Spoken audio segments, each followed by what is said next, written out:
देश में शुरू हुआ नए अवसर, नए इंफ्रा का नया दौर।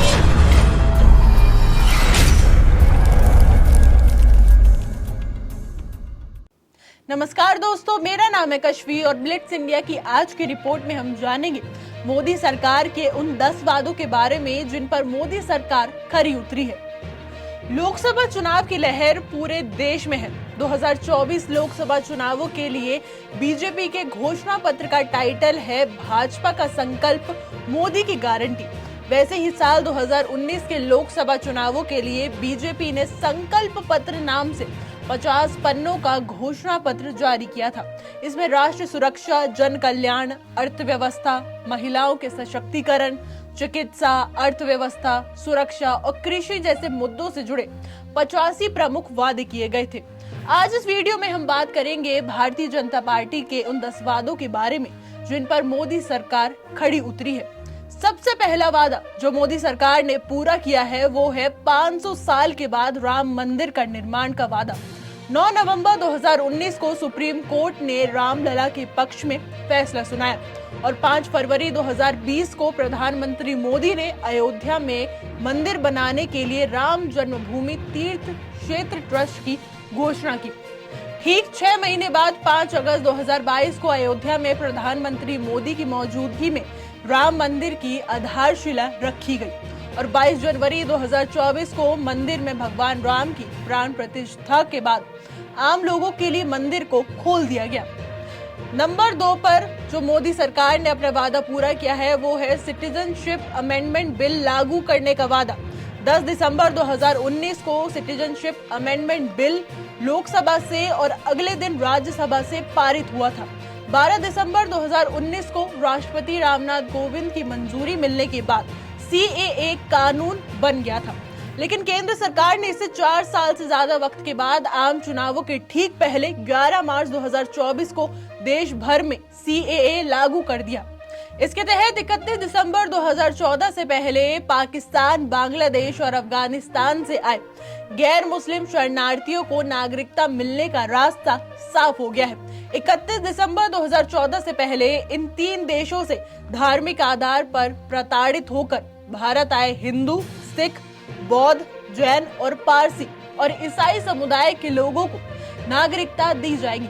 हालांकि CAA को लेकर देश में मुसलमानों में शंकाएं रही है। कई मुस्लिम नेताओं ने इसे मुसलमानों के प्रति भेदभाव वाला कानून बताया है। मुसलमानों के एक बड़े वर्ग को डर है कि CAA के बाद केंद्र सरकार NRC लगाएगी और इसके तहत उन्हें देश से बाहर कर दिया जाएगा। मुस्लिम वर्ग का ये भी कहना है कि CAA के तहत पड़ोसी देशों के मुस्लिम शरणार्थियों के लिए रास्ते बंद कर दिए गए हैं। तीसरे नंबर पर मोदी सरकार ने जो अपना वादा पूरा किया है वो है धारा 370 और 35A को हटाने का। बीजेपी ने अपना ये वादा पूरा किया है। 5 अगस्त 2019 को जम्मू कश्मीर से अनुच्छेद 370 और 35A के प्रभाव को खत्म कर दिया गया था। इसके तहत राज्य को जम्मू कश्मीर और लद्दाख में बांटकर दोनों को केंद्र शासित प्रदेश बना दिया गया था। इस फैसले के खिलाफ सुप्रीम कोर्ट में कई याचिकाएं दायर हुई। लगभग 4 साल बाद 11 दिसंबर 2023 को सुप्रीम कोर्ट ने सरकार के फैसले को वैध माना। हालांकि जम्मू कश्मीर से धारा 370 हटाने के निर्णय का कांग्रेस, PDP, AIMIM और JDU जैसे कई विपक्षी दलों ने विरोध किया। चौथे नंबर पर मोदी सरकार ने जो अपना वादा पूरा किया है वो है 3 तलाक, निकाह, हलाला जैसी प्रथाओं को हटाने के लिए कानून। 3 तलाक और हलाला जैसी प्रथाओं के उन्मूलन के लिए मुस्लिम महिला विवाह अधिकार संरक्षण विधेयक 2017 में लोकसभा से पारित हुआ, लेकिन विपक्ष के विरोध के चलते राज्यसभा में अटक गया था। साल 2017 में सुप्रीम कोर्ट ने भी सरकार को 6 महीने के अंदर 3 तलाक पर कानून बनाने का निर्देश दे दिया था। 2019 के चुनाव के बाद सरकार ने कुछ संशोधनों के साथ 3 तलाक के बिल को फिर से सदन में पेश किया। इस बार ये बिल दोनों सदनों में पास हो गया। इस कानून के बनने से इस्लाम में तलाक के 3 तरीकों में से एक साथ 3 तलाक देकर शादी तोड़ना गैर कानूनी हो गया था। इस तरह से 3 तलाक देने पर 3 साल की सजा का प्रावधान भी रखा गया था। नंबर 5 पर है आतंकवाद पर जीरो टॉलरेंस की नीति को जारी रखने का। देश में आतंकवाद को खत्म करने के लिए जीरो टॉलरेंस के अपने वादे पर बीजेपी खरी उतरी है।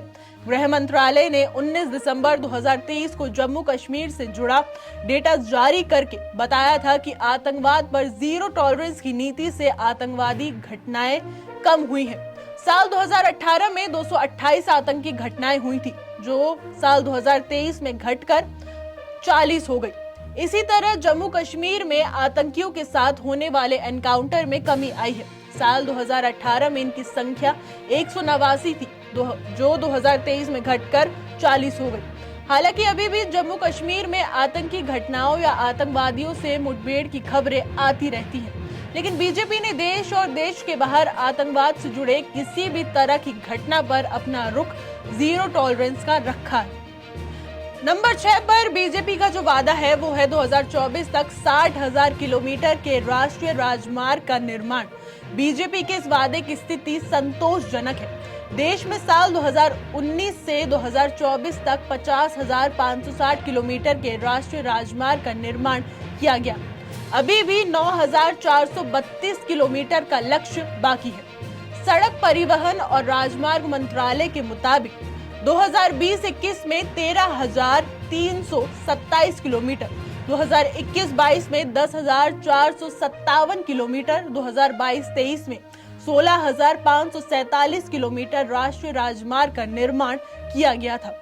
नंबर 7 पर मोदी सरकार का जो वादा है वो है देश के सभी किसानों के लिए पीएम किसान सम्मान निधि योजना। बीजेपी ने अपना ये वादा पूरा किया है। पीएम किसान सम्मान निधि की शुरुआत फरवरी 2019 में हुई थी। इसके तहत छोटे और सीमांत किसानों को 3 किश्तों में हर साल 6,000 रुपए देने का प्रावधान है। 28 फरवरी 2024 को पीएम मोदी ने महाराष्ट्र से योजना की 16वीं किस्त जारी की है। कृषि मंत्रालय के मुताबिक अब तक 11 करोड़ से ज्यादा किसानों को 3 लाख करोड़ रुपए दिए जा चुके हैं। नंबर 8 पर मोदी सरकार का जो वादा है वो है सरकारी सेवाओं, अदालतों, वित्तीय लेन देन का डिजिटलीकरण। डिजिटल इंडिया अभियान के तहत बीजेपी ने इस वादे की स्थिति संतोषजनक कही जा सकती है। प्रधानमंत्री मोदी ने 1 जुलाई 2015 को डिजिटल इंडिया की शुरुआत की थी, जिसके बाद 2016 में सरकारी सेवाओं की जानकारी के लिए national government service portal launch किया गया था। भारतीय न्याय प्रणाली को डिजिटलाइज करने के लिए साल 2005 में ई कोर्ट प्रोजेक्ट शुरू हुआ था। 2023 में इसका दूसरा चरण पूरा हुआ और सितंबर 2023 में केंद्र सरकार ने 7,210 करोड़ रुपए के खर्च के साथ ई कोर्ट प्रोजेक्ट के तीसरे चरण की मंजूरी दी थी। इसके तहत 18,735 अदालतों को कंप्यूटराइज करने और उन्हें इंटरनेट से जोड़ने का लक्ष्य है। नंबर 9 पर है मल्टीलेटरल कॉर्पोरेशन यानी कि बहुपक्षीय सहयोग को बढ़ावा। बीजेपी ने अपना यह वादा पूरा किया है। संयुक्त राष्ट्र, G20, ब्रिक्स, SCO जैसे मंचों पर भारत ने मजबूती से आतंकवाद जैसे वैश्विक समस्याओं को लेकर आपसी सहयोग की वकालत की है। नेबरहुड फर्स्ट जैसी पॉलिसी के तहत भारत ने पड़ोसी देशों से संबंध बेहतर करने की कोशिश भी की है। आपको बता दें कि बहुपक्षीय सहयोग को बढ़ावा देने की भारत की कोशिशों की सराहना अंतर्राष्ट्रीय मंचों पर भी की गई है। नंबर 10 पर है संसद और विधानसभाओं में महिलाओं के लिए 33% आरक्षण।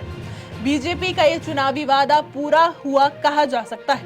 लोकसभा और राज्य की विधानसभाओं में महिलाओं के लिए 1/3 सीटें आरक्षित करने के लिए पहली बार 1996 में बिल लाया गया था।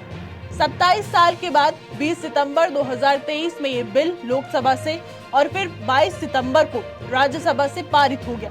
28 सितंबर को राष्ट्रपति ने भी इसे अपनी मंजूरी दे दी थी। इस तरह बिल लागू होने के लिए जरूरी कानूनी जरूरतें तो पूरी हो चुकी हैं। हमारी आज की रिपोर्ट में बस इतना ही। कैसा लगा आपको हमारा वीडियो कमेंट करके जरूर बताइएगा। देश और दुनिया की तमाम खबरों के लिए देखते रहिए ब्लिट्स इंडिया।